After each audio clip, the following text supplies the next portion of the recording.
This is the Wallflowers cover of the David Bowie song Heroes. You probably heard it in a few different movies before. The Replacements, that awful Godzilla movie back in 1998.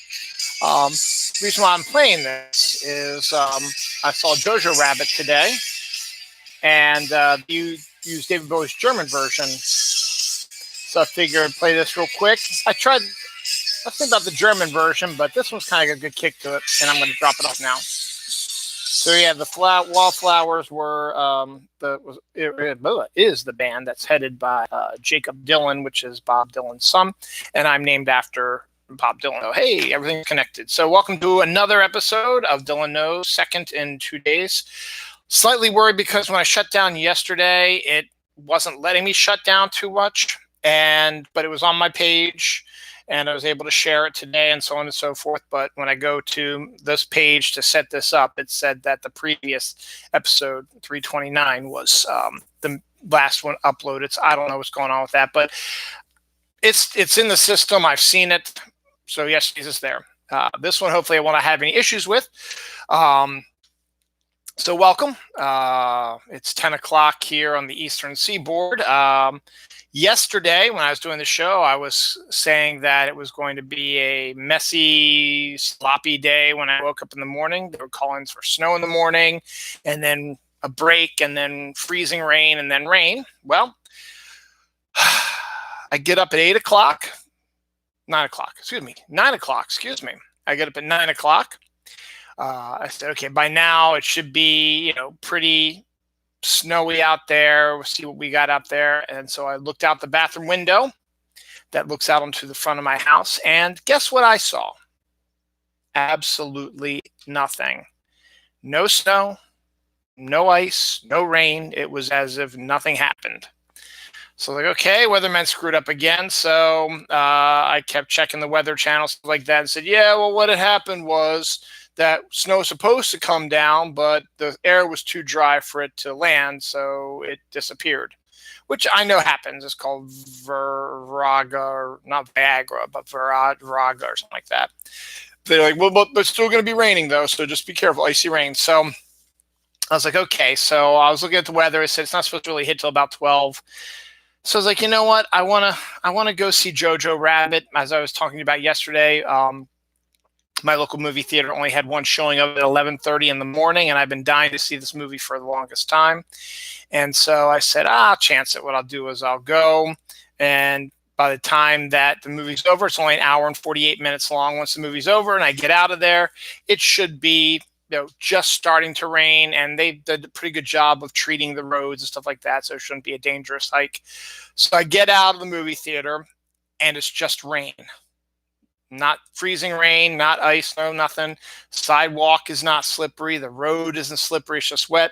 My car had some ice on it. So obviously it started off as freezing rain, but it turned to rain very quickly. So I was like, okay, it's no problem. So I drove home, no issues. And then I came home and just sort of lingered around the house. I had to get something to eat, talk to my mom. I was going to write, as this is I should be writing, but I didn't because I had this bad headache, which is still technically kind of still there. It's not all that much there. So I did some more research for today's episode. Excuse me.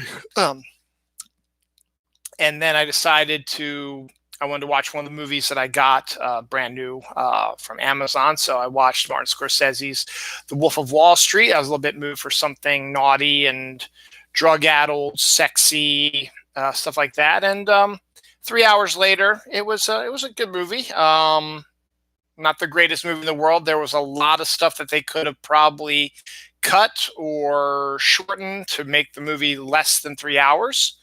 I understood the reasoning for it, why, and it was still entertaining. Leonardo DiCaprio did a great job. Margot Robbie's body, I mean, she was good also. She really was good. I'm being kind of an asshole. She has a great body also, and there was a lot of sex-fueled drugs, stuff like that. Jonah Hill was really, really good as well. Matthew McConaughey was in it for a very short time, but he was excellent too. Rob Reiner did a fantastic job. Looks like he belongs in Scorsese films, the way he was spewing the dialogue. It was fantastic, and it was a good movie. And yes, Margot Robbie did do a good job as an actress. She is a good actress, and she does have a dynamite figure. So just going to leave that there. So I'm not going to do a review of that since that's an older movie, but the only review you need to know is that I liked it, but I didn't love it. Would I see it again? Maybe. It's one of those that at least I'll have it if I get bored. And I have 3 hours to kill. It's entertaining enough. So we'll see. But I have a lot of stuff going on today. What I have right here. What I have right here is the Oscar ballot for 2020. So I'll be giving you not my picks. I'm not going to do that till Oscar Saturday or Oscar Sunday, whatever. That's February 9th. So you have to wait about a month before you get my Oscar picks. I've already got some ideas already, but I'm still a few more movies I need to see. I wanted to watch The Irishman, but then that's 4 hours long. I was like, I don't know if I had the time for that, and I was really kind of in the mood for something a little less heavy, a little something more, crazy, antic-y, sort of druggy, sexy stuff. So that's why I picked Wolf of Wall Street over The Irishman. Still a Scorsese film, so I still watched it. But I'll give you my picks on that, and I'll give you my review of Jojo Rabbit, which was phenomenal, absolutely phenomenal. It's worth all the buzz that you've been hearing about it, and I'm so happy I finally seen it. We're also going to learn about more TV shows from Disney Plus and HBO Max. We talked about yesterday. There's some more today. There's more Australian news. I'm going to talk about that today. We're going to talk about a new Kit Kat flavor. I talked about one yesterday. I'm going to talk about one today. Talk about stupid people like I talked about yesterday. I'm going to talk about today. Animals doing crazy stuff. Going to do that as well. Did Drake curse the Ravens? I'll talk a little bit about that. I talked a little bit about football yesterday. Wil Wheaton's back in the news. The Griswolds are getting a stage musical. We had some death. Revivals is the word of the day. So we get some of those. New types of candy and sweets and good stuff. Some new trailers. Some new ice cream, by the way. I'll give you my review of Butterbeer ice cream also later on in the show. 2 really bad shark movies that I hoped Sci-Fi would keep showing bad movies, but they're not. So we'll do that. The Texas Testicle Festival. Hey, that rhymes. That's pretty crazy. Some D&D stuff. The newest trends, there's 2 new crazy trends right now. Pornhub makes the show today. Karen Gillan does as well. And we'll do my Oscar snubs as well as my Oscar picks, or not my Oscar, as my Oscar nominations, reading them. Adult toys, stripping, Superman and Lois Lane, all kinds of crazy stuff. So I got some good stuff coming your way. And here we go. 8 minutes in, we're getting ready to do this. So first up, Lou Ferrigno has become a New Mexico sheriff's deputy. Lou Ferrigno, as you remember, was the actual Incredible Hulk in the Incredible Hulk TV show. It was Bill Bixby was David Bruce Banner, and Lou Ferrigno was when he hulked out. So that was a classic, but it's good to see Lou Ferrigno, who is deaf, I believe, become a sheriff deputy in New Mexico. So I think that's really cool. Disney Plus, they were in the news a little bit yesterday. They'll be in the news again today. I think HBO Max is in the news a little bit further down the road. I don't have it in really any type of order. Space Camp, I don't know if you remember that movie that featured a young actor by the name of Leaf Phoenix, who eventually changed his name to Joaquin Phoenix. You know who that is. It's also starred Leah Thompson, and it was a classic film from the 1980s about kids who go to space camp. Space camp was the coolest thing in the world to go to back in the 80s because they taught you how to be astronauts, because being astronauts were pretty cool back in the 80s. And in the movie, the kids accidentally get launched into space and they have to survive on their training. And you've got the general, the bad girl and the good girl and the whiny kid and the smart ass, and they have to work together and save the day. It was a good movie. And if you can make a TV series about that, I'm okay with that. I think it might actually be entertaining if you can keep sort of that same feeling to it. Same thing with, I talked about this a while back, the St. Elmo's Fire TV show they're thinking about. I started thinking about this at work. You think about weirdest things about that. And I think I could write some episodes about that, because St. Elmo's Fire was one of those movies. It wasn't great, but it was a Brat Pack film. And, in it, it's that time period where you've just graduated college and you're just beginning your adult life and you're just starting your real life. And I think there's a lot of fertile ground for that. So I'm okay with them doing certain revivals. There's another revival I'll be talking about a little later in the show, which I'm also okay about, because I think it's time to redo it. Not there's anything wrong with not seeing the old stuff. Go see the old Space Camp movie. Go see the old St. Elmo's Fire movie, so on and so forth. But, sometimes revivals can be good and give a new eye on things, and particularly the way things have changed over the last 20, 30 years is an added bonus on that. I got two...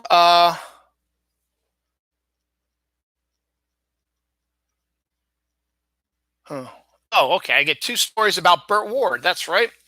The 2-for-1, the biggest one. The first one is not as interesting, but Burt Ward got a star on the Hollywood Walk of Fame.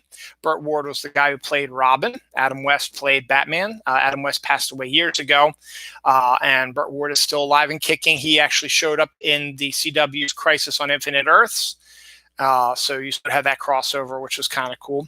But here's the weird thing, and the network that was airing in the 60s, I believe it was CBS, they told, and this sounds almost like it's made up to make Burt Ward feel better than he is, but I don't think this is a made-up story. I think it's real. The network that aired Batman, I don't know which one, I think it's CBS, but I'm not 100% certain about that, tried to make Burt Ward take penis shrinking pills, because, he wore that little codpiece sort of thing at the bottom, and they were afraid that his massive member was going to get them censored and have some issues. So I think they tried to reduce the girth of it. And I don't know if it succeeded, because honestly, I wasn't looking at that, because I'm not that type of guy. I was looking at the colorful costumes and the crazy antics and stuff like that. Now, I'm sure there might be some people who are looking at that, but it wasn't me. So I just found that kind of interesting story. Oregon woman beats up boyfriend for leaving their dog in the rain. So the boyfriend either forgot to bring the dog in when it started to rain or whatever, and the mother started beating the crap out of him. Rather, his girlfriend started beating the crap out of him. She was arrested for assault because he left the dog out in the rain. A couple sci-fi stories. Chucky, the doll from Child's Play, is going to be getting a Sci-Fi Channel TV show. It's a killer doll. I don't know if you can expand it any more than the movies you already have. You've got 3 or 4 movies, and then you have the revival that just came out last year. So, yeah, we'll see. And also, I saw the trailer for Alan Tudyk's new show for Sci-Fi called Alien Resident, which looks hilarious, by the way. It's about an alien who infiltrates Earth, looking like Alan Tudyk, and becomes a doctor, and only kids can see him as his true alien form. Everybody else doesn't see him. So it's one of these weird kind of mistaken identity, trying to do things type of things. It's a doctor show, but with aliens. And I think that's the one area of the doctor shows that they haven't covered yet. They covered a kid doctor already, so with Doogie Howser. And you have, well, I guess you haven't had singing doctors. You had singing police officers, but not singing doctors. That might be still one that's fertile for that. But yeah. So there was a sitcom about doctors called ER, not the TV show, before the big TV show from 94 came out. When ER came out in 94, there was a show from the 1980s that starred Elliot Gould, and actually a young George Clooney popped up in the second season. and it was a half-hour dramedy show, and it was just a small group of people working in this little ER, which when you look at the actual TV show ER, you're sort of like, how does that work? This sitcom was a small location with a small amount of characters, and then the drama was a huge ER with a huge amount of characters. So I don't know where you can measure that out, but Alien Resident looks good, and that might actually be something that I might start looking into because it looks very funny, and Alan Tudyk is Alan Tudyk. You can't beat that. A Florida man was arrested for hanging from a traffic light. Florida man. Arrested for hanging on a traffic light and pooping on the cars that drove under him.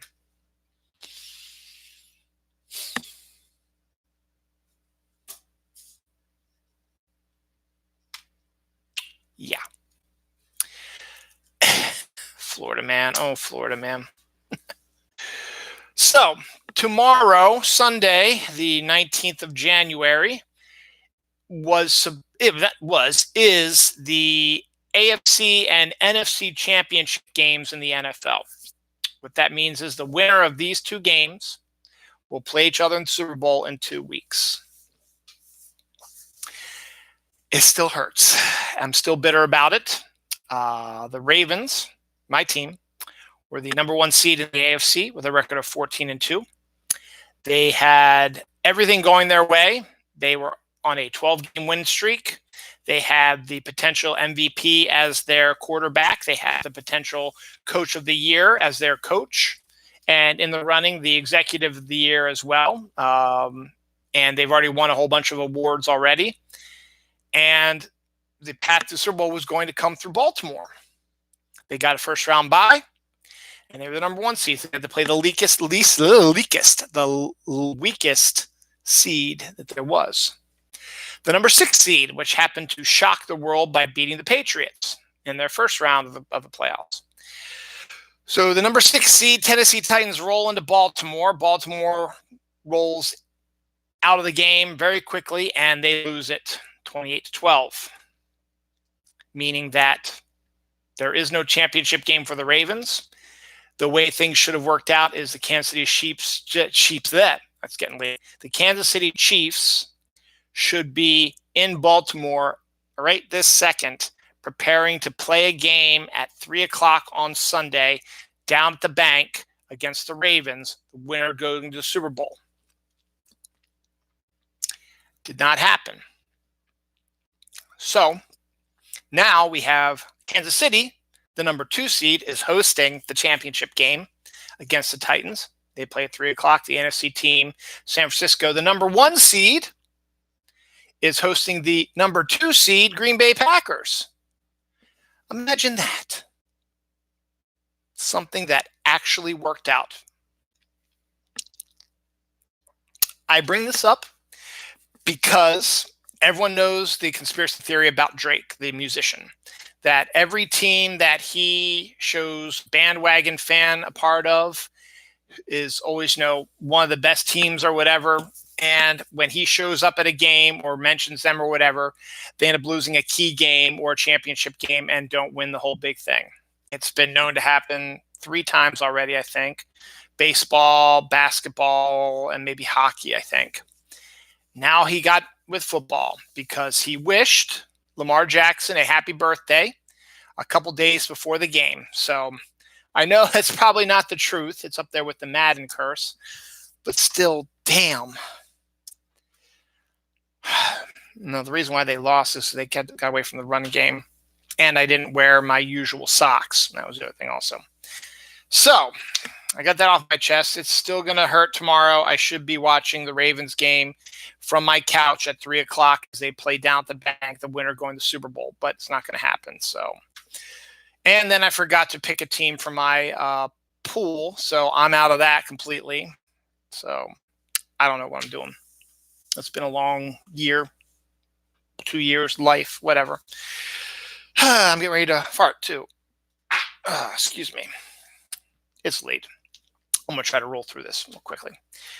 Guillermo del Toro's grandmother tried to exorcised him as a child twice. Meaning that, Guillermo del Toro has created some of the craziest and weirdest movies out there, some of the creepiest ones as well. Has won Oscar, so he's pretty good at what he does.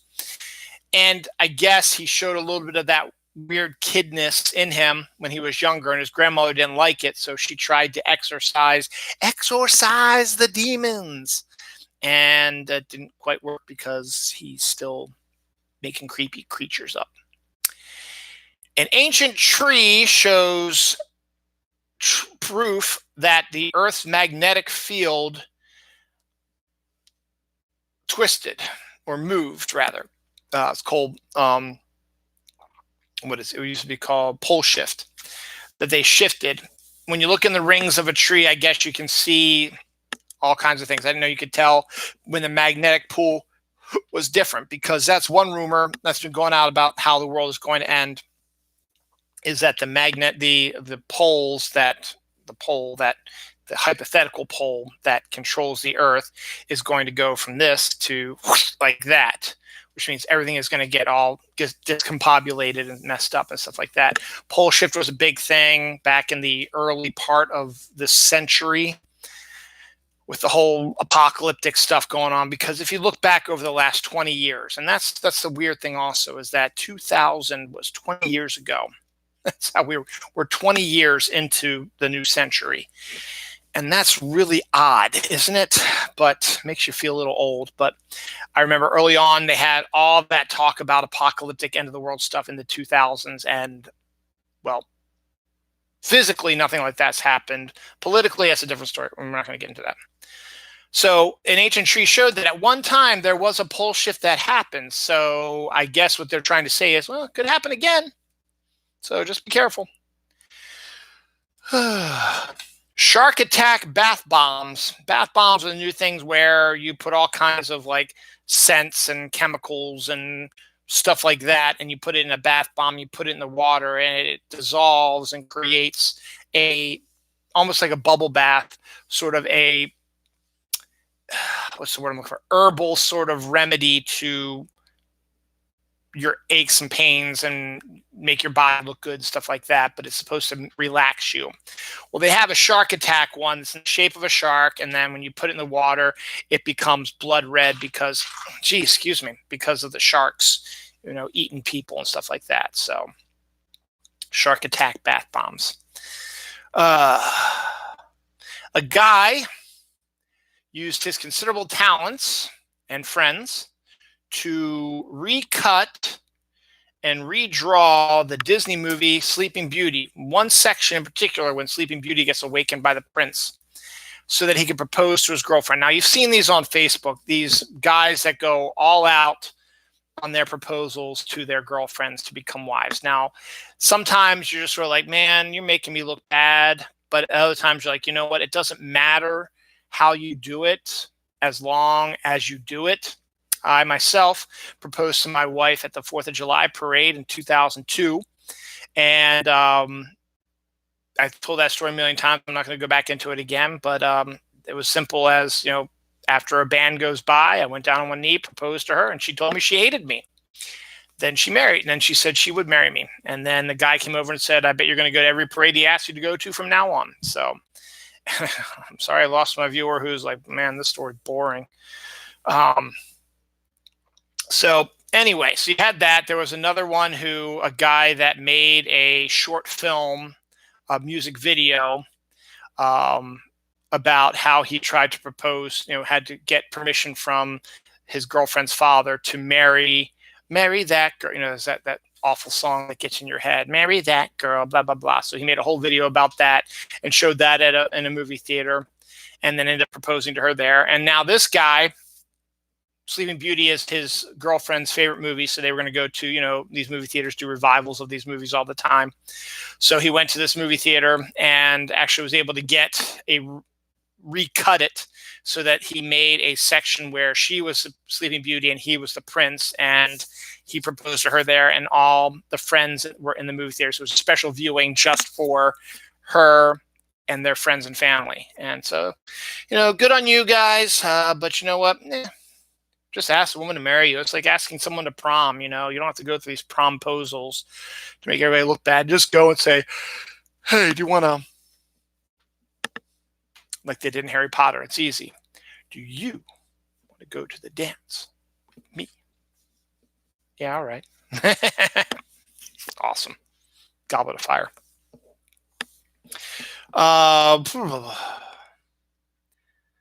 Woman sets up a cozy home for her possum outside. Now, we have a neighbor down the road a little bit who has a little house that's heated for a feral cat, and the cat actually goes and sits in there when it's cold and hangs around the house. They put out food for the cat. There's also the house next to it also puts out food for this cat as well. So technically it's their cat, even though that cat doesn't come into their house. Even when it's cold, it doesn't want to come into the house. It stays outside, but they did make it a nice, cozy, comfortable little home. And so it's, that's a cat though. Do you do something like that for possums? Well, apparently this person did. There's probably someone who's done something for raccoons as well. But, it's a wild animal, but you know what? Wild animals need shelter during the winter as well. And so it's kind of nice if you can do that. And I've told my possum story before where I thought it was a feral cat on my porch as well who was eating some food we left out for it. I went down to try to pet it, and then when the light came on and I saw that it was a possum, I was like, oh, and it hissed at me and then ran away. Everybody who knows me knows I like Reese's peanut butter cups. Please send them to my house. I'm not going to give you the address, but just send them to me. Care of Dylan Lang. They'll find it. My friend Liz from work, she sends me these things on Facebook all the time about Reese's. And there's a new one. It's a Reese's ice cream cake, which is an ice cream cake that has bits and pieces of the Reese's cups in it. And there's also a chocolate peanut butter flavored ice cream cake as well. Looks delicious, looks amazing. And thank you, Liz, for that. Speaking of candy,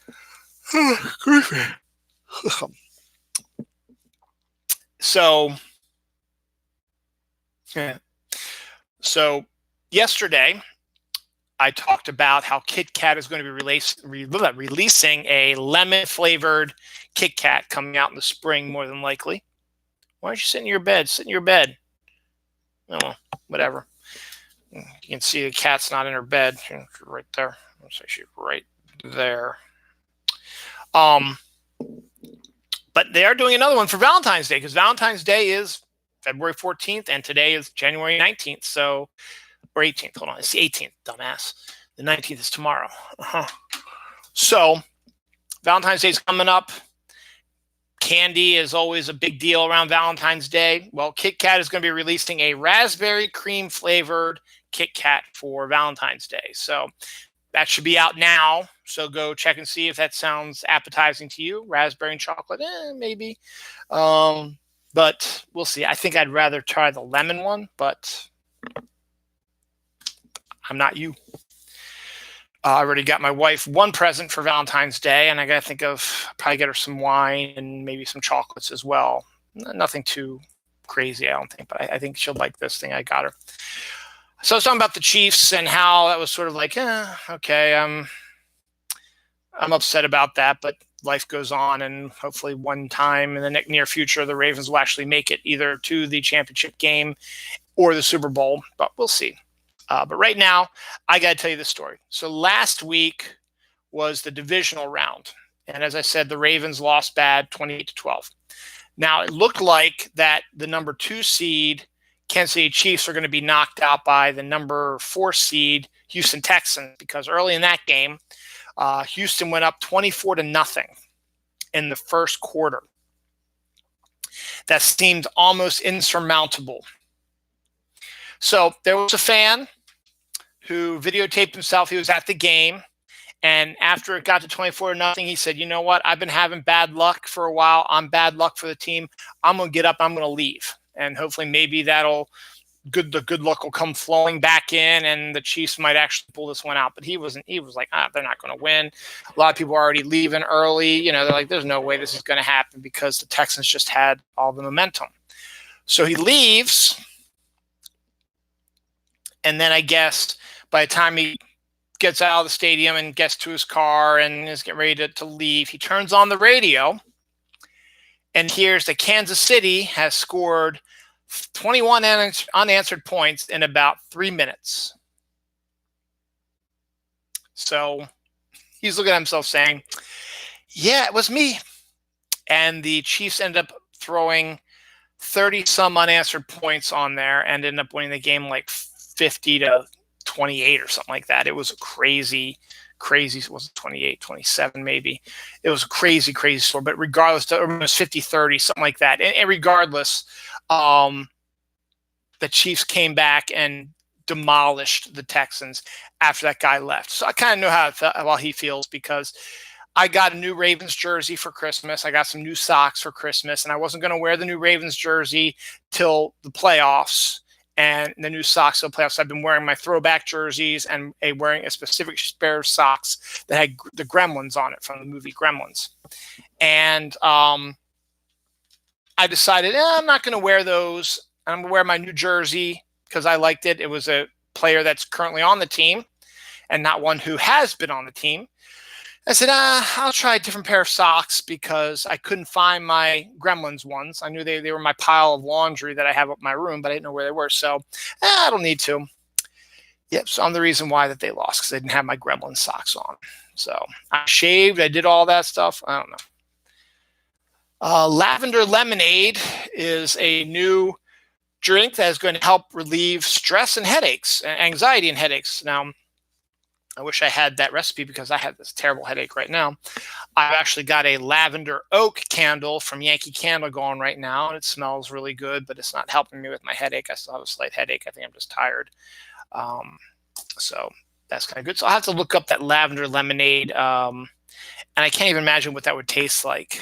I mean, it's a flowery lemonade, maybe, I suppose. Speaking of the Ravens, I should have just put these all together.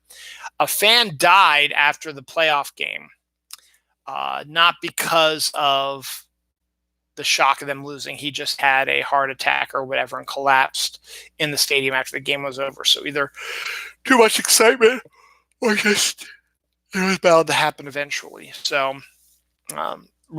rest in peace to his family, condolences. Just kind of interesting story, I guess.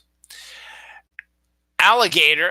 Gosh, I got to set this up. My in-laws are going to Costa Rica in a couple months, and my mother-in-law told us at Christmas on last Sunday that she was her and my father-in-law have signed up to do a zip line. Now, my sister-in-law and brother-in-law went to Costa Rica for their honeymoon and did the zip line, stuff like that, and they were raving about it. So my in-laws are going to do it.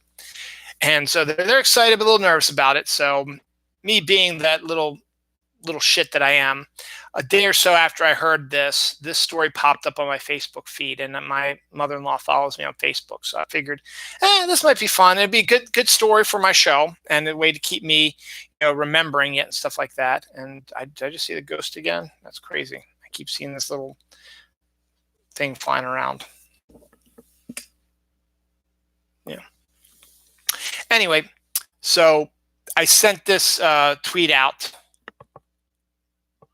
and she hasn't responded to it, so maybe she didn't see it. But I'm a little shit anyway. Alligator lunges at a zip line person crossing over a Florida lake. Now, they're going to be in Costa Rica, so there's probably not going to be any alligators. But the fact of the matter was, the zip line goes over this Florida swamp lake, whatever you want to call it. And this alligator lunged up to try to catch the person who was flying over the zip line. Now, I think the zip line was high enough, knowing full well there were alligators there, that they wouldn't attack or be able to catch the people zip lining. But the fact of the matter is, you're zip lining down, you see an alligator come out of the water and jump up at you, you're going to freak out. We're going to poop on him like the guy who hung from the streetlights. So enjoy your trip, Mom and Dad. Australia time. I had 13 Australia stories yesterday. I have 9 today. A plane has been dropping. I can't tell what that number is, but tons and tons of food onto Australia so that the animals who weren't saved and who are still alive could actually have still something to eat. So they were dropping food from there. So that's kind of a good kind of story about that, to feed the hungry animals. That's a conspiracy theory. I'll talk about that in a little bit to end this one. That's another thing also. An Australia Open, which is tennis, an Australian Open player collapses on the court, collapses while in the middle of their match. See, I saw it again. That is so weird. Maybe it is a spirit. I don't know. Due to the smoke from the brush fires filtering onto where the Australia Open takes place, they were dying. They were collapsing due to extreme amount of coughing. So it's affecting not just regular people, but athletes as well. A border collie. I told you about border collie who helps some animals out yesterday. Well, another border collie found a thirsty koala and led it to water so it could have water. So that was kind of cool. Wombats are the heroes of the fire. They've been sheltering animals in their burrows, which are underground. So rabbits and lizards and all kinds of little birds like that can fit. The wombats have somehow been able to communicate with them to come hang out in their burrows under the ground so that they will not be affected by the fires, which again is more signs that there's something going on with animals and that they know they're either entering a new evolutionary aspect or this has always been there. But that's kind of a neat thing that the wombat realized something was going on and helped other animals, because why not?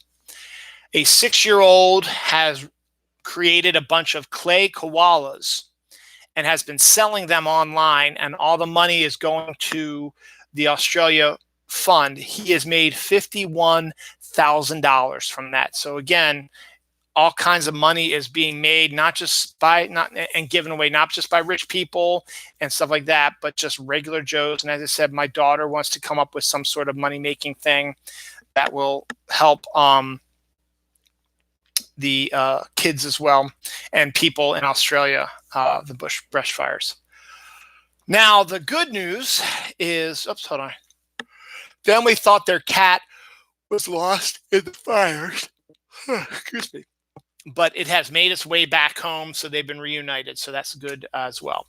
Now, the good news about what's happening right now in Australia is there is a massive, huge rainstorm that is presently thundering down on Australia right now. Maybe not for the all time, but it's dropping a ton of water on it, lots of rain, and it's putting out the brush fires, which is hopefully causing an end to these issues, making the ground, that it's been drought ridden, back to getting some water to the plants, stuff like that, and help it to recover. Now, that's good, but then there's also a bad side, because the rains are coming down so fast and so hard, and the ground is so parched right now that it's turning into mud and it's flooding. So now we have the issues of flooding. There is a reptile sanctuary where people had to go in and move the reptiles because there was too much water. So Australia just can't win.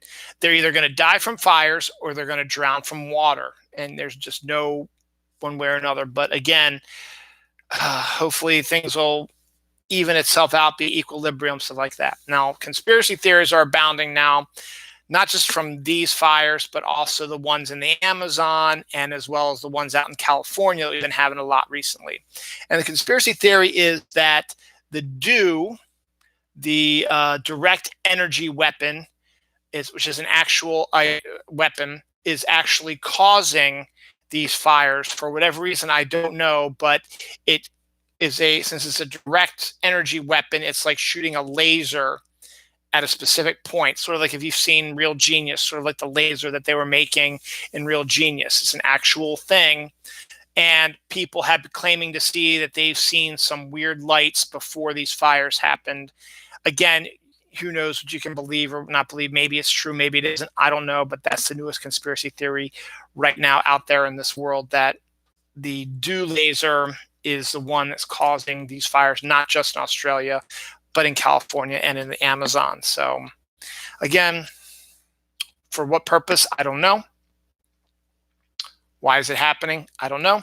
Is it really happening? Don't know. We know the fires are happening, but that could be anything. So who knows? So there's a new show coming on, I think the 23rd, actually, which is next week, or actually this week coming up, actually, which is going to be on the CBS streaming service, and it's called Picard. And it focuses on Jean-Luc Picard, played by Patrick Stewart, after he's retired from Starfleet and he gets involved in one more big adventure. They've had some success with Star Trek Discovery. So now they're doing a Picard movie or TV show, which I've been doing for a second season. Oh, excuse me. But like with a lot of these shows nowadays, they have after shows now where they come out with, co-stars or people who are fans and they discuss the episode in detail, stuff like that. Will Wheaton, who was on Next Generation for a while, is going to be hosting the Picard after show on CBS Online. So you'll be able to do that. So that's pretty cool coming up. A Christmas Story has been named the all-time favorite holiday movie. I think I talked about that one already. But I figured, why not? Here's another NFL story. Geez, I have a lot of NFL stories today. NFL fans, this is from last week's games as well. This one is the game between the Seahawks and the 49ers. Packers game. NFL fans are angry at a fan who spent the whole game shouting, "Woo! Woo! Woo!" Just imagine that, woo, going on, woo, game. Wouldn't that piss you, woo, off? That pissed me off, woo. But they wanted to get him thrown out, woo, but he didn't. So who knows? Even Jupiter hates the Earth. Woo! Jupiter is throwing comets at the Earth. How is that even possible? Well, Jupiter is also apparently has been, woo, our protector.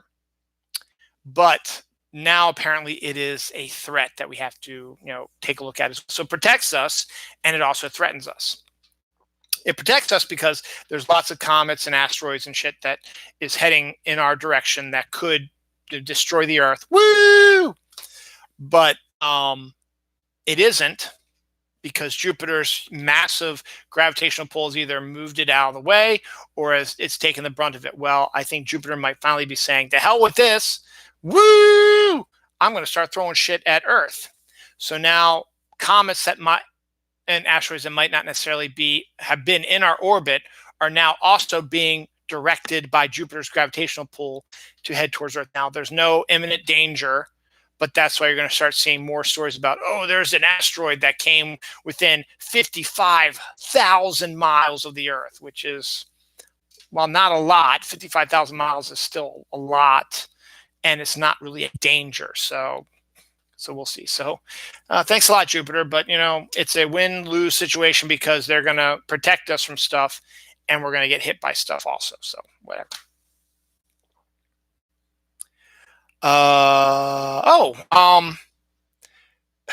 Minecraft is fascinating to me. My kids love it. And my kids are both really, really good at it.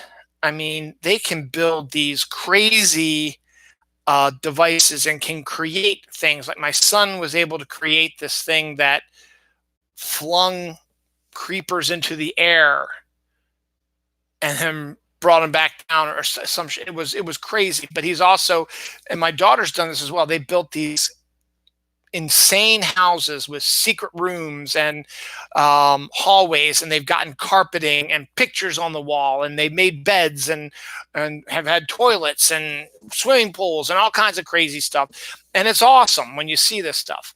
And it's so cool that they can actually do that. Now, it's a fairly popular game.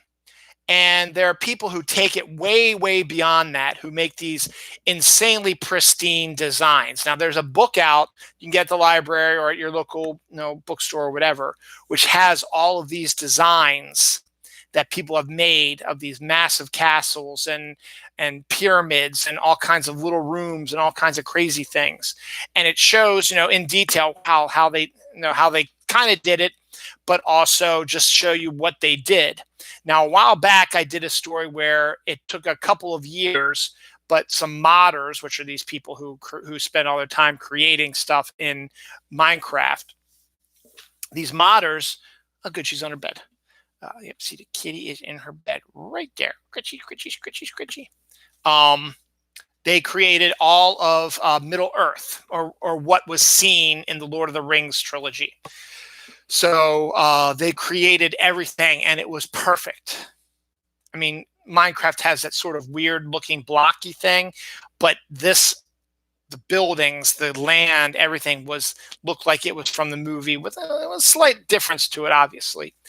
Well, these modders, maybe not the same ones, but there are other ones. They have created all of the Harry Potter stuff as well. I mean, they don't have quite as many places to go. I mean, they probably don't have the spots where Harry and Ron, Hermione were jumping around in Deathly Hallows, but they probably have created a very thorough Hogwarts. They probably created a Hogsmeade, a Diagon Alley, the Burrow, even Harry's Privet Drive, and also the place where Sirius Black lived.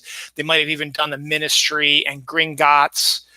So they've probably done all these mods, and that's what this is. So that's kind of the Leaky Cauldron, stuff like that. So it's kind of cool that they were able to do that. And I'd love to see that. I mean, I'd like to see just books of just all the pristine designs and how they made it too. My kids could probably do it. They had their time as well. As I mentioned, Valentine's Day is coming up, and Christmas is coming, as you can see in that window. Ooh, should be better this way. That window right there might have there. Other way. There. I think that's a reflection of my Christmas tree. Maybe not. That might be something else. My Christmas tree's right over there. I still have it up. It's going to take me a while to get the Christmas tree down and the lights up because it looks absolutely beautiful over there. And I love how I set up for Christmas. I mean, you can see some of the stuff back here. And I don't want Christmas to be over because now we get back to our bland, boring lives again. This is just really beautiful. I have the light on and the lights on in there, Christmas lights, and it's amazing, and I love it. But I got to take it down eventually. But maybe not, because there are Valentine's Day trees now. So what I could do then is I could keep the lights up, but then change the ornaments into like hearts and love shit and stuff like that, and have, drape some pink shit over it. And I can have Valentine's Day trees. That's a thing nowadays. So, and then when St. Patrick's Day rolls through, you can do a St. Patrick's Day one. And then Easter rolls through, you have an Easter tree. And you can have a 4th of July tree. And then you can have a Halloween tree. And then you can have a Thanksgiving tree. And then you can have a Christmas tree back up again. So you can have your Christmas tree up all year round, except for maybe the lean summer years where after 4th of July and before Halloween, there's really not much going on in between there. Maybe like beach theme type ones, I don't know. But there are Valentine's Day trees going on. Excuse me. I'm yawning a lot more than I was yesterday because I don't have my drink with me because I ate my dinner late and I drank something there, so I don't want to have another drink just yet. Anyway, I talked about yesterday how The Nanny, that old TV show with Fran Drescher, is going to be getting a musical on Broadway because, hell, now that's where everybody's getting their musicals from, is TV shows and movies and stuff like that. And some of them are pretty good, but some of them are just like, why you make one? Well, this one could be interesting depending on what it is. They're going to make a musical about the Griswolds. So I don't know if they're going to do the Christmas one or if they're going to do the actual other vacation movies. I don't know.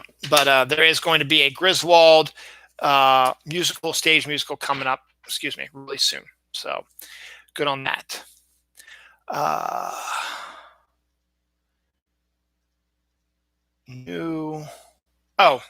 Trailers. Okay. Got a couple of new trailers that came out. First, a new Black Widow trailer came out. It was more of a sneak preview when the championship game in college was where LSU beat Clemson. They showed this it was kind of a trailer because it had some of the same stuff from the original trailer, but it adds some new stuff, including Black Widow facing off against Taskmaster, who's going to be the main bad guy in this, and a few other scenes as well. I'm still excited about this movie, and I'm going to probably be asking for May 1st off, which is when it comes off, so I can watch it in the movie theater like I've done for most of my Marvel movies. This is the beginning of the new Marvel. It's the first Marvel movie post Endgame. I mean, you could say Spider-Man is, but that was more of an epilogue to Endgame. This is the first in the new wave of Marvel stuff and beginning of things. So after you have that, you're going to have Falcon and the Winter Soldier show coming on. Then you're going to have the Eternals, and you're going to have Vision and Scarlet Witch, and that's going to end this year on a Marvel note. And then next year is just an absolutely insane year for comic book movies. We'll cover that later in the year when we do my end of the year review about what's coming, because there is a ton of comic book related movies and TV shows rolling out next year. It is absolutely insane. I think Marvel's actually releasing 5 films and like 4 TV shows. So, but the DCU is also doing stuff. I mean, Wonder Woman's another movie coming out this year as well, but that's not Marvel. So we had that. The new Black Widow show was really good and really entertaining, and it still makes me want to see the movie. And I still like Scarlett Johansson, despite some of the stuff that she has said and done. I know that pissed off a lot of people, some of the stuff she's done and some of the roles she's taken, stuff like that. But she's still a really good actress, as you will see when I go over the Oscars very shortly. She's been nominated. She's done something that, it's not uncommon. It's not rare, but it's not common. She's nominated in 2 different awards, which usually means she's going to vote herself out, which means she's not going to win either one. But we'll see. But we have that, and there have been some other movies where she's shown a new side, and this looks good. And it also kind of, you can pretty much probably explain why she went blonde in the Avengers Infinity War. So we'll cover that a little bit. So we have that. So I talked to you about how we've got the Eternals and Falcon and the Winter Soldier and Wonder Woman and all that stuff. Well, there's going to be another, and I talked about New Mutants yesterday. So we have New Mutants coming out this year also. So we have another movie coming out from Sony. I was going to say Fox, but Fox doesn't exist anymore. Coming out from Sony. Sony did the Venom movie, and they're working on the sequel right now. But they are building their own little Spider-Man universe there, because the newest trailer came out for the movie Morbius, starring Jared Leto. Now, I kind of like what they're doing because nobody knows who Morbius is. Morbius is a character that has appeared in the Spider-Man comics and has faced off against Spider-Man, but he's not a total bad guy. And in this case, he's like a vampire, but it's not a vampire like you expect, if you know what I'm saying.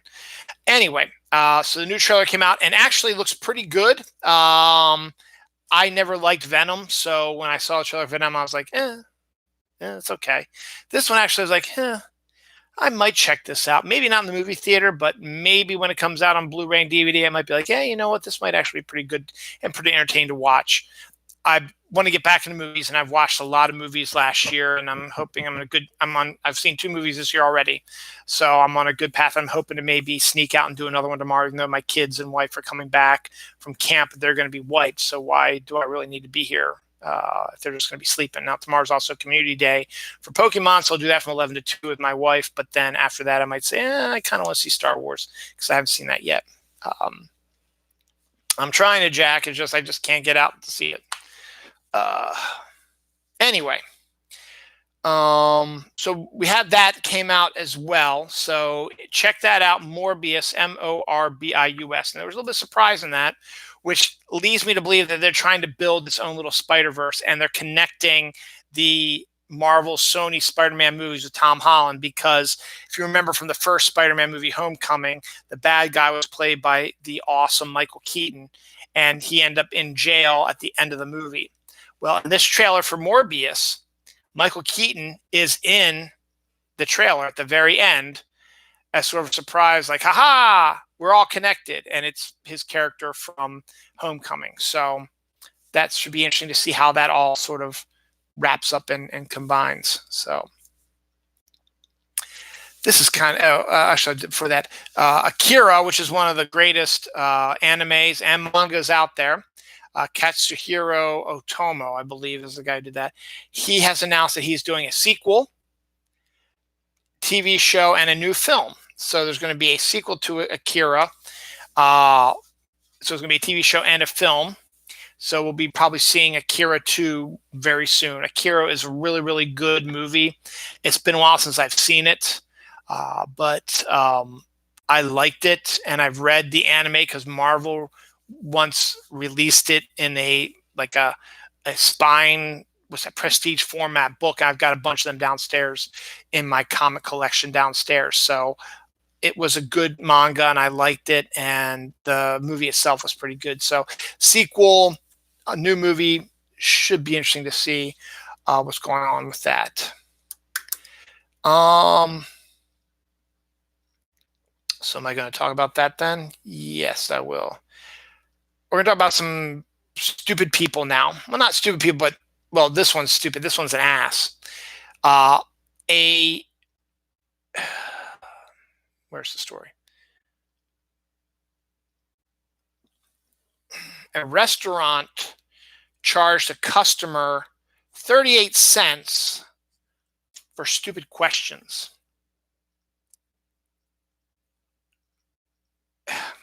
You're a service industry, and it doesn't matter if you're a burger joint and someone says, "Do you serve hamburgers?" That's not a stupid question. You're not supposed to. It's a stupid question, but you're not supposed to make judgments on it. Your process is to answer with a smile, saying, "Yes, sir, it is. This is the burger joint, and we sell nothing but hamburgers." Don't know why people would say such a stupid question, but they still say it, and they're still, stupid questions are always going to be asked. There is no reason, even if it pisses you off, to charge someone 38 cents for that. Even if they say, "Are you the waiter?" Even after you said that, there is no reason to charge 38 cents for a stupid question. That's just rude and is not service oriented. So, F off. This is actually an interesting story. A man requests trial by combat with Japanese swords to settle dispute with his ex-wife in Iowa. So the dude is having a dispute with his ex-wife. So instead of it going to court or whatever, he's requested a trial by combat with Japanese swords. I think that's kind of awesome that you had the temerity and the balls to do that. But yeah, I think that's kind of funny.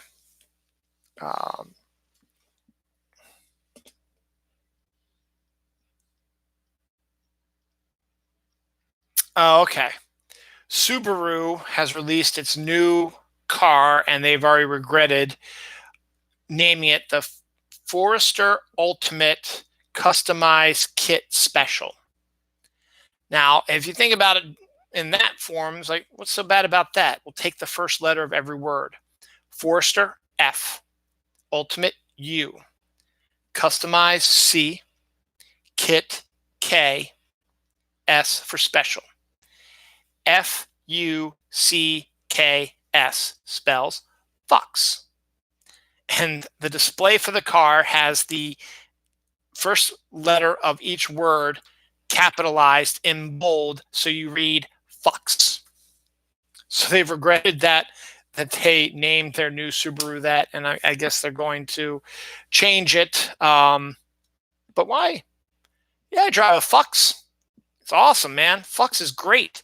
Fucks is fantastic. I love Fucks. I crack myself. Coca-Cola is adding their flavor to a new form of Tic Tacs, so you can now get Coke Tic Tacs. Tic Tacs are those little bitty mints that are so bitty that they really don't freshen your breath all that much, and they've added fruit ones, stuff like that. Well, now there's a Coca-Cola version, so make yourself out and find some of that. Target has new Marauders Map dinnerware. So if you're a Harry Potter fan, you can actually get dinnerware that looks like the Marauders map, which to me is kind of weird, but okay. If you're a fan, you're a fan, I suppose. Quantum Leap, this is what I was talking about earlier in the show, is being looked at as a revival for that show. I loved Quantum Leap. I love the original. I think everybody should go see the original. That being said, I think a revival could be interesting. It's time travel, but it's also got social commentary in it, and it can be an exciting show. It started off as just sort of like a drama show, and then when the ratings started to go down, they started doing more sci-fi and more, no, what's like leaping into like Marilyn Monroe and Elvis and stuff like that. So these sort of things as well. So I think it could be if done really, really well. Not that it's going to take the place of the original, because the original is awesome and you must go see. And when it comes to that, go see all the originals. But then if there's a revival, there's a revival. Check that out. You might like it. It might be entertaining. Depends upon the cast you get. More than likely what they might do is they might not reverse it, but they might make the sex different so that it's a female scientist doing that. So that gives you a whole new ball of wax you've got to deal with, because you had a man leaping into other people's bodies. Sometimes they were men, sometimes they were women, sometimes they were babies, sometimes they were monkeys, so on and so forth like that. So that's kind of an interesting thing as well. So we'll see about that. That could be good. Billie Eilish is going to be singing the new James Bond theme. I don't know much about her. My daughter does, because she's a contemporary musician, popular nowadays. And I guess at the time, that's what you want to go for with your James Bond songs. You want to hire somebody who is popular at the time the movie's released, and not some old fogey that the youngins have never heard of before, because that might draw people to come in and see your movie then. A man who suffers from dementia was given a robotic cat when the hospital would not allow him a real one in his hospital bed. And he absolutely adores it, and it made him feel a lot better, and is a good, I understand why you might not be able to have a real cat in the hospital with someone who has dementia, but the fact that you were able to allow him to have a robotic one, which does all that stuff. I think they say it purrs, it moves, it has fur, wags its tail, and the guy loves it like it's a real cat. And he knows this robotic, even with his dementia, he knows it's not a real cat, but still he absolutely loves it. And I think that's a wonderful story. Yeah, I'm really enjoying a lot. Ugh. Stop this. So the ways to go. Got some death here. Julie Strain, who was quite the hottie in the 1980s, early 90s. She passed away recently. And Stan Kirsch dies as well. He was a co-star on the Highlander TV show. Don't know much about him. I know more about Julie Strain, if you know what I mean. But it's always sad when people pass away. So we've got that point. We're a little bit over an hour into the show. Let's do our big story for the day, which is the Oscar ballot. Which I'll give you my I'll give you the nominees. And then I got two full pages of stuff to go. So this might be a longer episode than yesterday's. And I also got the Oscar snubs coming up. So we're going to, I know where I am. So first things first, let's read the Oscar ballot and get through this real quick, shall we? All right. It's in no particular order, so I'm just going to run through what we got here. Best Supporting Actor, the nominees are Tom Hanks for Beautiful Day in the Neighborhood, Anthony Hopkins for The Two Popes, Al Pacino, The Irishman, Joe Pesci, The Irishman, Brad Pitt, Once Upon a Time in Hollywood. Makeup and hairstyling, the nominees are 1917, Bombshell, Joker, Judy, Maleficent, Mistress of Evil. Costume design, The Irishman, Jojo Rabbit, Joker, Little Women, Once Upon a Time in Hollywood. Documentary feature, American Factory, The Cave, The Edge of Democracy, For Sama, Honeyland. Sound editing, 1917, Ford vs. Ferrari, Joker, Once Upon a Time in Hollywood, Star Wars, The Rise of Skywalker. Sound mixing, the nominees are 1917, Ad Astra, Ford vs. Ferrari, Joker, Once Upon a Time in Hollywood. Production design, 1917, The Irishman, Jojo Rabbit, Once Upon a Time in Hollywood, and Parasite. International feature, which is the name now instead of foreign language film, we have Corpus Christi from Poland, Honeyland from North Macedonia, Les Miserables from France, Pain and Glory from Spain, and Parasite from South Korea. Actress in a supporting role, the nominees are Kathy Bates and Richard Jewell, Laura Dern in Marriage Story, Scarlett Johansson in Jojo Rabbit, Florence Pugh in Little Women, and Margot Robbie in Bombshell.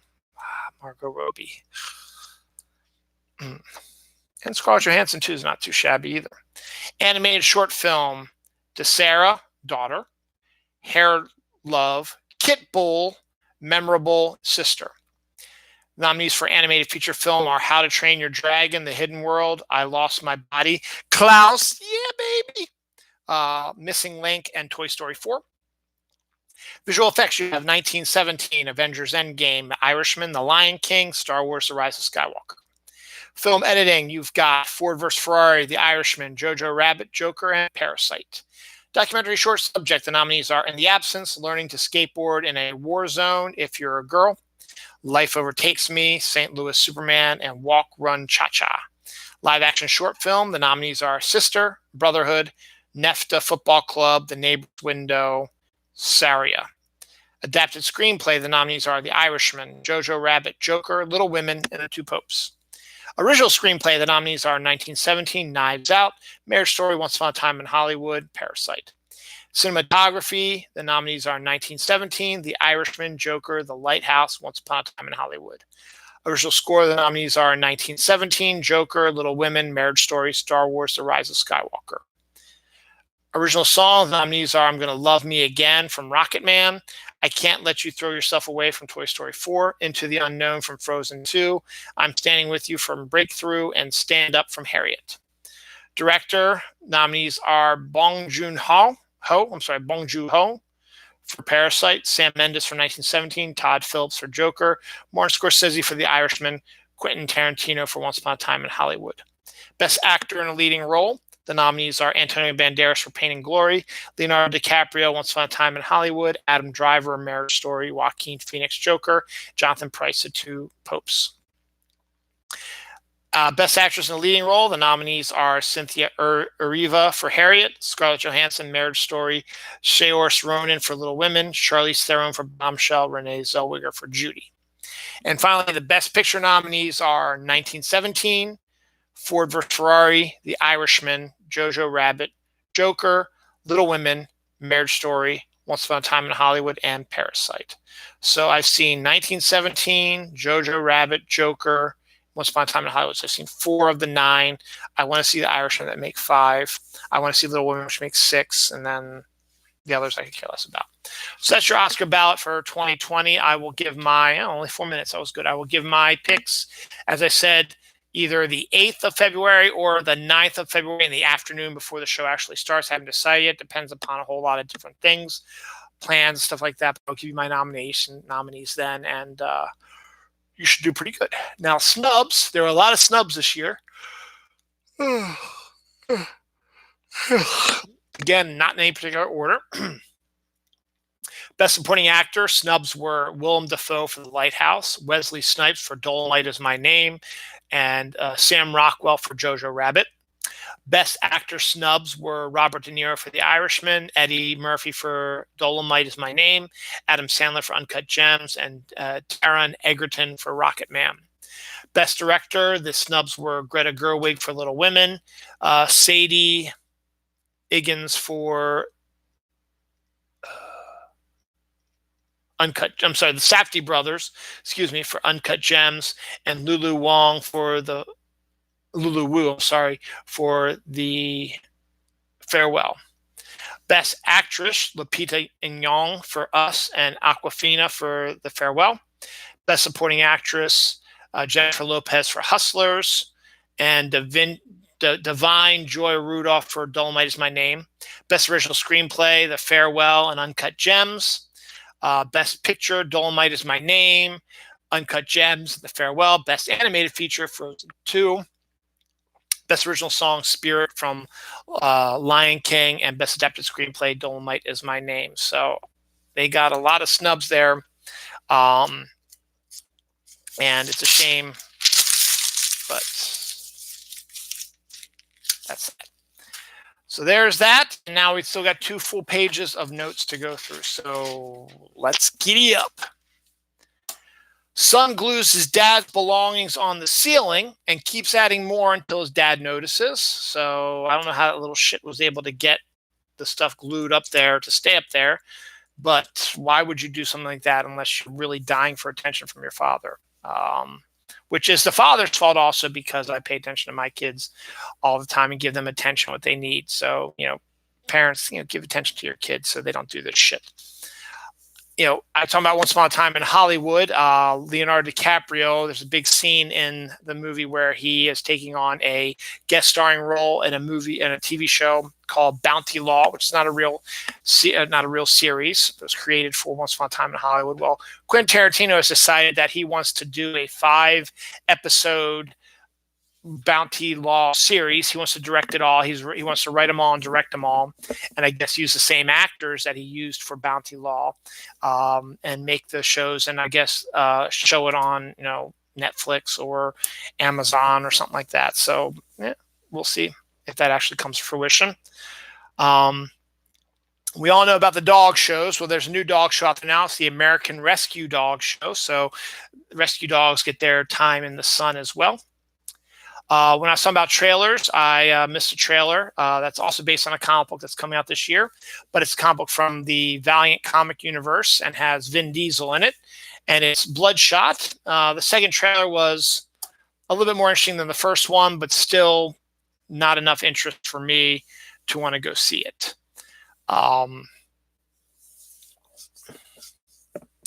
There's going to be a Clarice TV series that's going to be set between the 7 years between Silence of the Lambs and Hannibal. Clarice Starling from the Silence of the Lambs, they're going to do a TV show that takes place between Silence of the Lambs and Hannibal, the movies. There is a reverse Guinness beer out there now from Guinness, where it's a white beer with a black head, which is absolutely kind of weird looking, but it tastes like regular Guinness, which is disgusting anyway. It's just the colors are reversed. So that's kind of interesting. Cheesecake Factory ice cream will be coming. If you're lucky enough to have cheesecake from the Cheesecake Factory, it's good stuff, but they are going to be releasing ice cream this spring based on their flavors. So it's going to be cheesecake ice cream, but you'll get like your chocolate cheesecake ice cream and your vanilla cheesecake ice cream and caramel cheesecake ice cream. And you have all kinds of weird mixes and stuff like that. I figure it's a good choice now.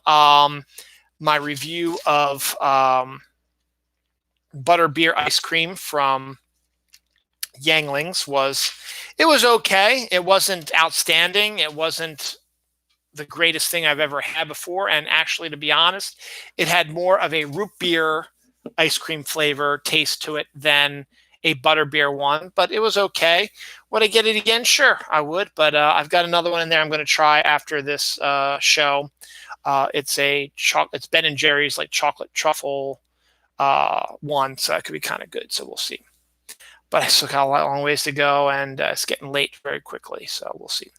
CW is releasing a Superman and Lois Lane TV show featuring the Superman that was introduced in Supergirl this year. They will get in their own series, and it has gone straight to series. No pilot. Boom, it's done. It's going.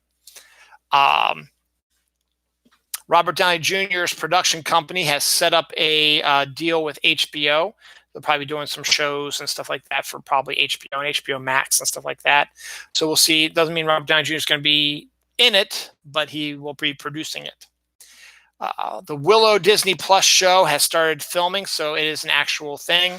So if you've never seen Willow before, I highly recommend go see Willow. And then when the new show comes out, probably by either the end of the year or early next year, you'll be able to be all caught up.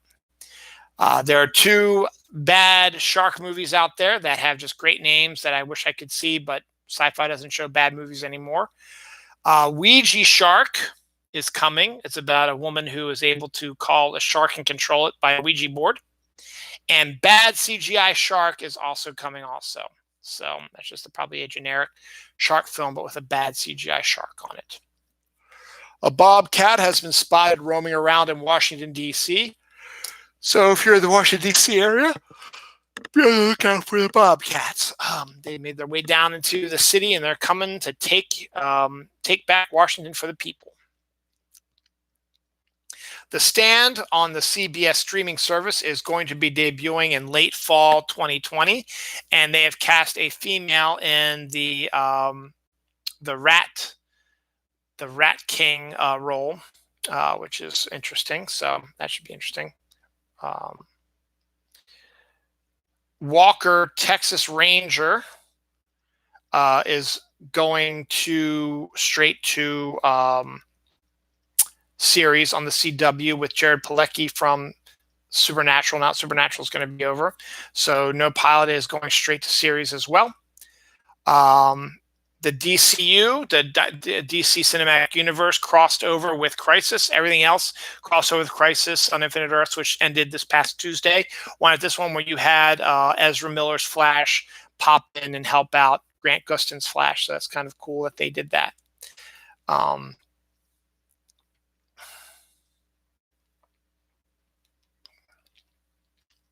have no idea what that says. Oh, cheetahs are shy. So zoos get them service dogs to make them more sociable. I talked about a cheetah story yesterday. I thought this was kind of an interesting story about cheetahs as well. I never thought cheetahs were shy, but apparently I guess they are. An Irish island is looking for someone to run their coffee shop for 8 months, from like April to like October. It's on an island that has like 50,000 people on it, and your food and board will be paid for. You just have to run the coffee shop. It's gotten a ton of people who've wanted to have applied for the job, and they've been showing videos of what you'll be seeing if you do that. I shared it on my Facebook page. So it's a beautiful spot, and I wanted to make a coffee shop, but it just seemed like, okay, it's just going to be kind of a chill vacation sort of spot, but it's kind of cool.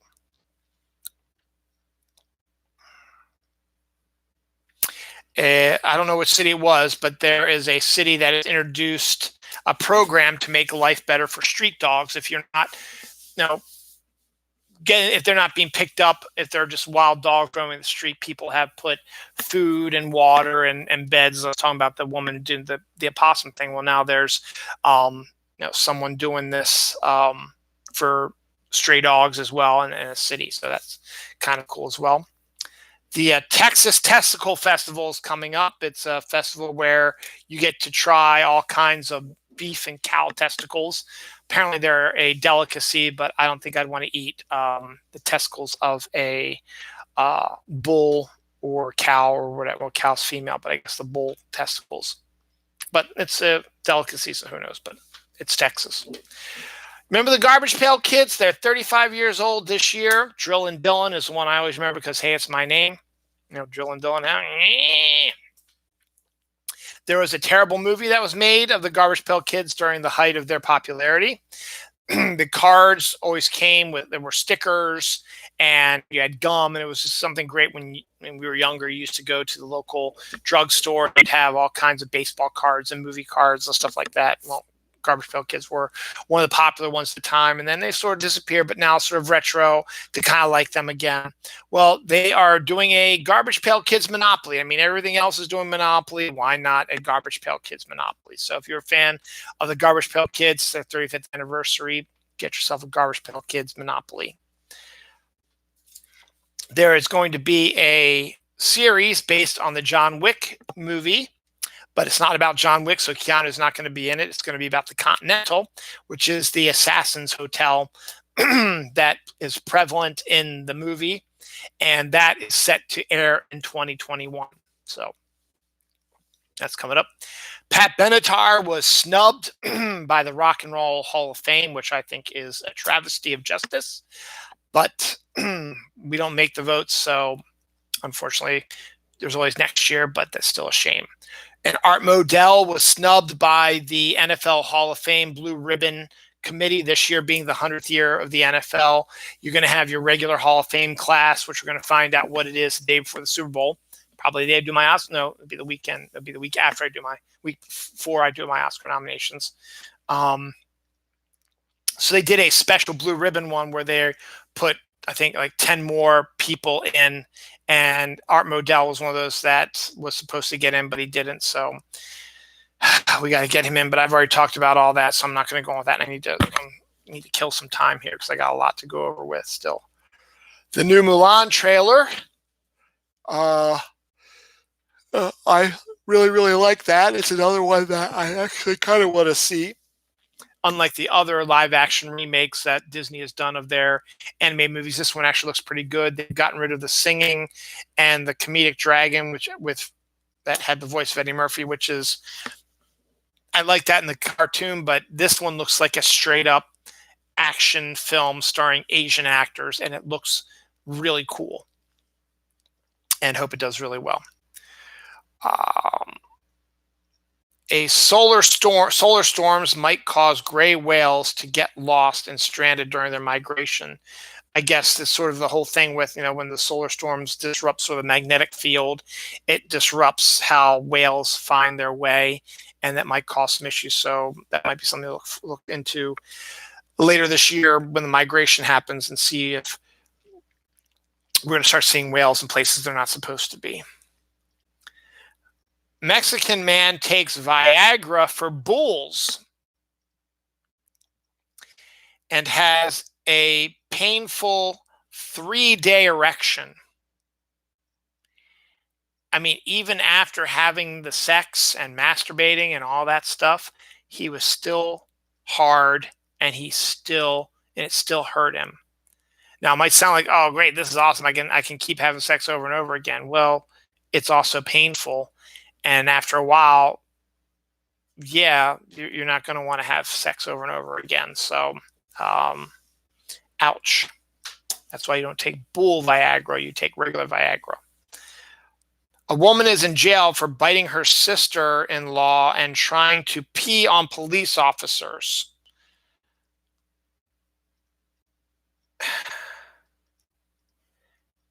And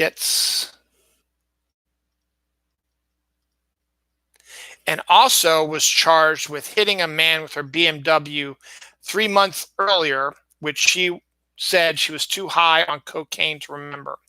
So this woman was busted for biting her sister-in-law and trying to pee on police officers, but then they realized this is the same woman that hit a man 3 months ago, and then she admits she was high on cocaine when she did it. So you've got all kinds of problems, lady. You're in a lot of trouble. So good on you, stupid person. A different woman leaves the door open during a storm, and when the storm is over, comes downstairs and discovers that 3 baby deer snuck in during the storm and took shelter in her living room. So kind of cool to see 3 baby deer in your house. And then I guess they left afterwards. Crater Lake, which I've been to before, is gorgeous up in Oregon, got pummeled by a massive snowstorm, and they've lost all connection with the outside world because it took down electricity and phones and stuff like that. So there's no way of getting in contact with people. I'm sure by now they probably got it back up and running, but it was a massive snowstorm, and probably was gorgeous because Crater Lake is absolutely gorgeous. Actor Joe Manganiello, who I think was in that TV show on HBO about the vampires. There was lots of sex in that one. I think he was a werewolf. Brings his love of Dungeons and Dragons to kids at a Pittsburgh hospital. So he loves Dungeons and Dragons, and he's teaching kids how to do Dungeons and Dragons at a Pittsburgh hospital. So that's really kind of cool. Green snowflakes are falling on the meteor city of Chelyabinsk. I guess is a city that's sprout up around a meteor site, but green snowfall is kind of weird. And it's given me an idea for my book when I get back to writing, which hopefully will be tomorrow. I'll be doing a green snowstorm as well. I think but it's kind of weird to see that. You and your friends can rent a Belize island for $500 per person per day. That's a lot, But if you have rich friends or you've saved enough money and can do it for a couple days, you can have the entire island to yourself and be pretty crazy. Games Workshop reports a record profits after a man buys the entire um, Thuris and Sons army plus paint. I guess it's a game. He bought every character and every gaming thing and then paint to paint these characters. So that's probably thousands upon thousands of dollars, and they're profiting from that. So good on those. Good on them for doing that. Girl loses a chunk of her eyelashes, sort of like this, but I didn't use what this woman did, after whacking herself in the face with a giant adult toy, probably a giant dildo. But it was enough that it caused half of her eyebrows to disappear. Twix pound cake. I love Twix candy, and there's actually a pound cake now which has the mix of cookie, caramel, and chocolate on top of a pound cake, which looks absolutely delicious. A woman is arrested for stripping out of her bathing suit in a Miami airport. Hey, it's Miami. What are you expecting? But still kind of interesting thing. Karen Gillan, who's actually really gorgeous, is open to directing and acting and starring in the Batgirl movie. And to be honest, she's got the red hair. She's got the requisite character and actress about her that I think she could do a well job. Gail Simone, who wrote Batgirl for the longest time, applauds the choice if she decides to do it, if DC decides to go with it. So DC, make the right choice.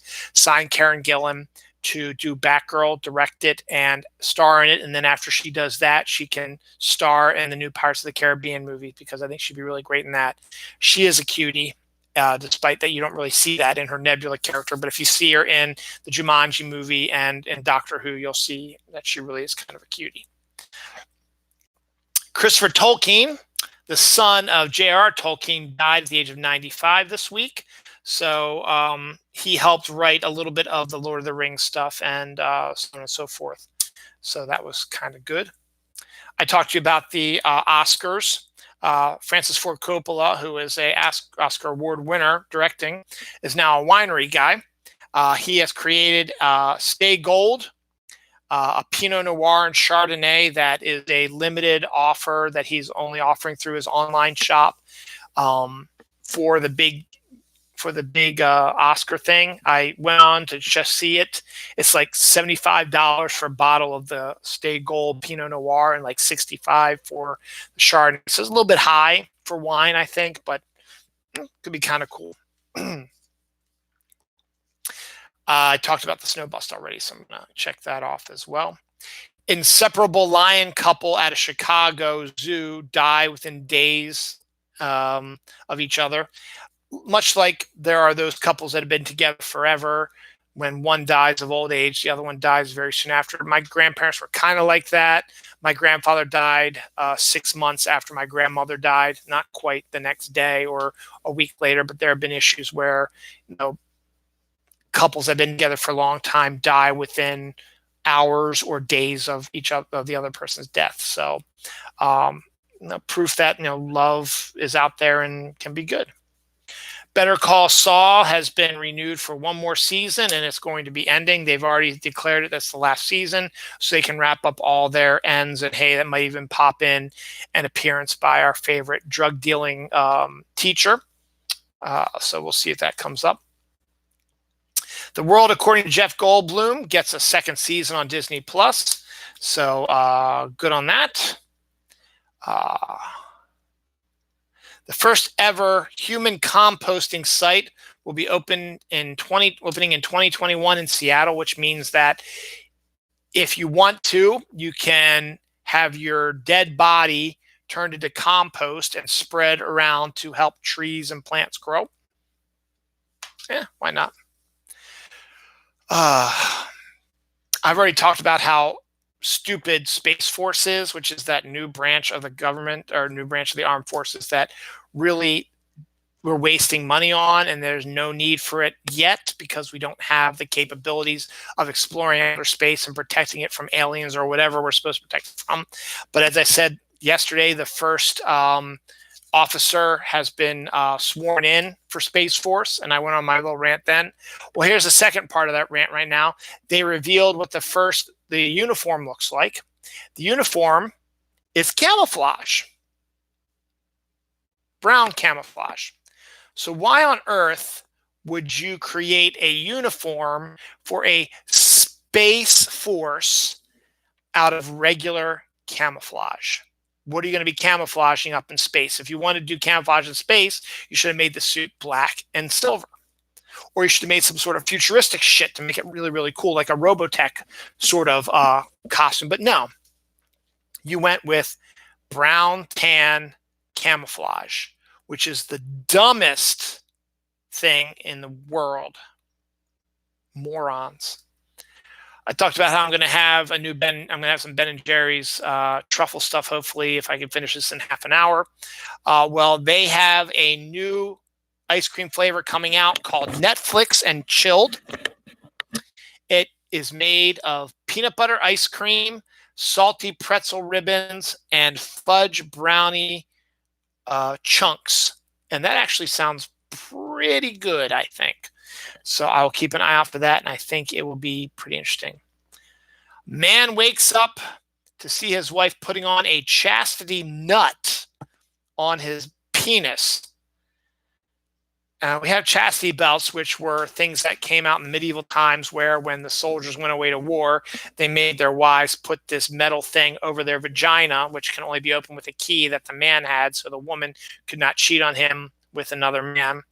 Well, now this woman has decided that's not fair and has put on a chastity nut thing, which I guess holds the nut so you can't have an erection unless you have the key to get it. And they had to saw it off to get it off of him. So just where the hell would you get a chastity nut anyway?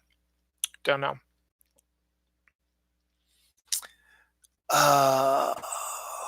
What in the world is that? HBO Max show Scott of coming. I don't know what the hell that is. MacGruber TV show is coming to the new NBC streaming service. MacGruber was a character that premiered on Saturday Night Live and then had its own movie, and now he's going to get his own TV show. So it's popular enough, I guess. Suppose we'll have that. I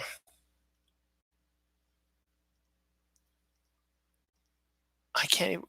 HBO Max show Scout of coming. Oh well. Peanut butter and jelly funnel cake is now available at your Disney parks. That seems kind of interesting. There's also going to be popcorn now covered in crushed Oreos. They're going to be coming too, so some good treats coming soon. God, that is pissing me off. I don't know what that says. I don't even want to go back and try to figure out what it is. There's going to be no second season of Watchmen. Damon Lindelof decided that he told the story he wanted to tell, and it was critically acclaimed, and it's one I want to see. I mean, when it first came out, I thought it was going to be terrible. I'll eat my words, say that I heard it's really, really good. I'd like to check it out for myself. So when it comes available, I'll probably pick it up on Blu-ray and DVD. But there's going to be no second season to Watchmen.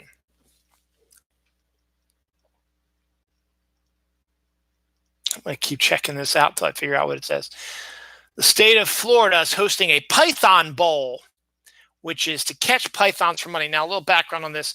Burmese pythons, who are not native to Florida, have sprouted up almost overnight in the Florida Everglades swamp areas. Now, the problem with the Burmese pythons is much like the frankenfishes that are not native to Maryland when they were released here. They're released by people who had brought them in illegally into the country, and when they got to be too big for their apartments, they released them into the wild. Now, Burmese pythons eat everything, not just specific things. They eat everything, so they become a menace to the ecological balance in the Everglades. So the state of Florida is doing a Python Bowl, which is going to have you hunt down these Burmese pythons for money. You have to do some training, I think, to do it, but you can make a lot of money by hunting them down and killing them. So Uh, Fox, which was bought by Disney last year, is rebranding as 20th Century Studios and Searchlight Pictures. So no longer 20th Century Fox and Fox Searchlight Pictures. Is going to be 20th Century Studios and Searchlight Pictures. Fox now no longer exists. NASA is offering $18.5 thousand to people willing to remain in bed for 2 months. I think it's to simulate what weightlessness is like or coming back from the moon and outer space, simulating that.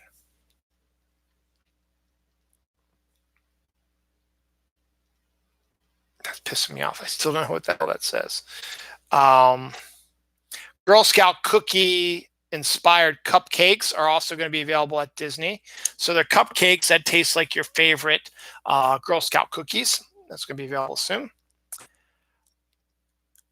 An Arizona senior living facility says an orphaned 15-year-old boy cannot live with his grandmother on their property. His parents were killed. I mean, not murder or anything like that, but I think were killed in an accident or something like that. So he's now been orphaned and his grandmother's been taking care of him, but now he cannot live in this senior facility with his grandmother. So what is he going to do? Is he going to have to force his grandmother to move out of a senior facility so that she can still take care of him? Or can they make a deal? I don't know, but it's kind of a sad story, and I hope it has a good conclusion for everybody. The bee has officially been proclaimed as the most important living being on the planet because without bees, we're all going to die. Just I should like to know that. National Treasure 3 is in the works from the Bad Boys for Life writers. Pornhub is being sued for lack of closed captioning. That's kind of funny, actually. Closed captioning on porn films. I mean, if you can't hear the moans and the grunts and the talking dirty, I guess, but that's part of the arousal aspect of us being able to hear it. But if you can't hear it, I understand. So we'll see. Angry geese interrupt a golf game by chasing an alligator down the course. So those crazy Florida golf courses where alligators always pop up. One game had to be stopped as a number of geese were chasing an alligator across the field. The Hulk puppy, a puppy that was born green, is now taking the internet by storm. People would like to have it as a pet. It's all green. Don't know how it happened, but it's a green puppy. I announced this a couple weeks ago. Pepsi is going to be releasing a soda which has coffee in it. Coke has now said, that's a good idea. Let's do our own version too. So Coke is also going to be releasing a soda with coffee in it. They have more flavors than the Pepsi coffee one is going to be. So we'll see who the winner is in April 2020 when they come out. I think we're the winners because we get all kinds of really good coffee flavors. Now it's going to be interesting, is Pepsi sweeter? So is it going to still be sweeter with their coffee, or is the Coke with their multiple flavors going to be take the cake? I don't know. Okay, what do I got left? Okay, Taika Waititi is being recruited for a new Star Wars movie. He made his debut on The Mandalorian, directing the final episode of the first season, and also was the voice of IG-11. I think it'd be great to see Taika Waititi to do a series as well. Oh, Gremlins. That's what it is. HBO Max is going to be doing a show called Gremlins, like Rise of the Mogwai or something like that. It's going to be an animated film series showing how the Chinese store vendor met Gizmo, and so it takes place in the old days and how they met and what happened there. So it's Gremlins, Scout of the Mogwai or something like that is coming from HBO Max. God, I knew I'd get it eventually. Since I talked about Taika Waititi, let's do a quick Jojo Rabbit review. I got 2 more stories to do, and then I should be getting out of here real soon. So good, I'll be able to make it. So Jojo Rabbit, there'll be some spoilers in this, was everything I hoped it would be. It is a satirical comedy that takes a dark turn near the end of the film. Basic premise is a 10-year-old boy who is believing in all the propaganda that Hitler and the Germans are announcing about the war effort and Nazism and Jews are bad and evil and are creatures, stuff like that, is fanatical about the Nazi regime. Now, this story takes place in an era which we don't see a lot of often, which is at the end of World War II, when Germany is getting ready, is on the road to defeat, but they're still plugging away, thinking that they could still win, even though they know it's pretty hopeless. So this story takes place right near the end of the of World War II with the Germans. I remember the Japanese part of the war lasted a little longer. So anyway, so this 10-year-old boy is now old enough to go to a Nazi camp for young boys to train them up to be soldiers in the Fuhrer's army, And unfortunately, he finds himself uncomfortable around the sight of the burning of the books and of some of the stuff that the fanatics are talking about and that he's learning about, and also the fact that he is forced to have to kill a rabbit, which he can't do, so everybody makes fun of him. Now, he also has an imaginary friend who happens to be Adolf Hitler, played by Taika Waititi himself. And Hitler tries to give him advice and raise him up and stuff like that. So Jojo grabs a grenade so that he is made of the German stuff and throws it in front of all the German people to show how tough he is, but it bounces off a tree branch, lands right next to him, and blows him up. Now, it doesn't kill him, but it scars him. It scars the side of his face and his side of his body, and it has wrecked his legs, so he's having trouble walking. So he is no longer Aryan, so he is no longer allowed to be in the army. So he is taken out of the program and is put in another program to help, the war effort in a different way. Meanwhile, his mother is doing the best raising him on her own because her husband is in Italy and as fighting the war. But we learn later on, spoiler alert, that she is actually, as is her husband, are part of the resistance. They want to bring Germany back to the German people and not the Nazi people. So she's trying to meet up with people who are resisting the Nazis in secret. And her husband doing the same in Italy. And then Jojo also discovers that his mother is hiding once again, spoiler alert, a Jewish girl in their house. She's probably about five years older than him. And he has had and I think the main reason why is because he had an older sister who died. And I think that this Jewish girl, who was a friend of hers, his sister's, and the mom knows her and wants to see her, live when her daughter couldn't, is protecting her. So Jojo, still has this fanatical side to him, but he still is starting to doubt his place in the Nazi world. And he starts learning more about the Jewish girl and also begins to learn more about what his mother is doing and begins to have doubts about the Nazi party and the propaganda. And that's causing his visions of Adolf Hitler to become a little bit more rough and tumble and try to get him to become the Fuhrer that he knows, the German Nazi that he knows he is. I'm really not going to get that much into more of the spoilers because there are some big things that happen, but it does take a massively dark turn near the end. But it's still a incredibly well-made film. I loved it. I will see that movie again and again. I loved it that much. I thought it was great. Visually stunning, funny, dramatic. And the end scene ending shot is really sweet. And I really, really enjoyed it. Sam Rockwell does a fantastic job in supporting role where he has his own little secret. It's not explicitly announced, but you can pretty much kind of tell that he's skirting around he's uncomfortable with the Nazi world as well, because he appears to be a homosexual who is in love with his helper, who is in love with him also, because they're always close and they're always talking and stuff like that. And stuff like, and you can just tell that the two of them appear to want to be together but can't be in Nazi Germany because homosexuality is illegal in Nazi Germany.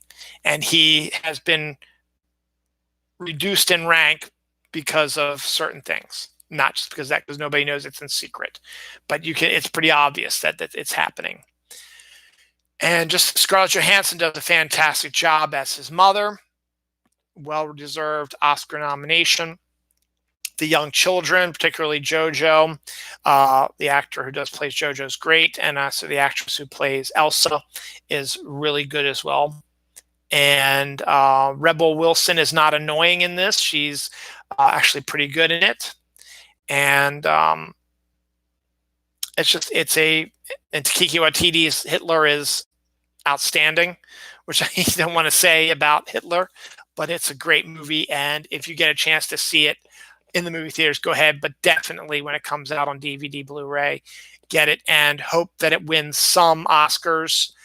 Looking at things, I think it might win a couple of them. I don't think it's going to win the big stuff. I think that's going to go to 1917, which I'll be happy about because I love 1917. I think I like 1917 a little bit more than Jojo Rabbit, but in a different way. I liked them kind of both equally and am cheering for both of them. But I think 1917 has the better shot of winning more awards than Jojo Rabbit. But I just want Jojo Rabbit to win a couple. That would be great because it deserves it. So does Taika Waititi. So fantastic, highly recommended. Now, the last two stories we're going to discuss are paired up because they're about trends. Last year, it was all kinds of weird trends, eating Tide Pods and doing all this stupid stuff, those dance moves where they put the car in gear and get out of the car while the car is moving and do a dance. It's just all kinds of stupid trends just to get viral videos and stuff like that is absolutely dumb.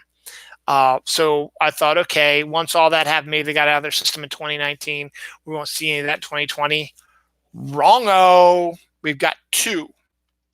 First one is people are eating cereal out of each other's mouths.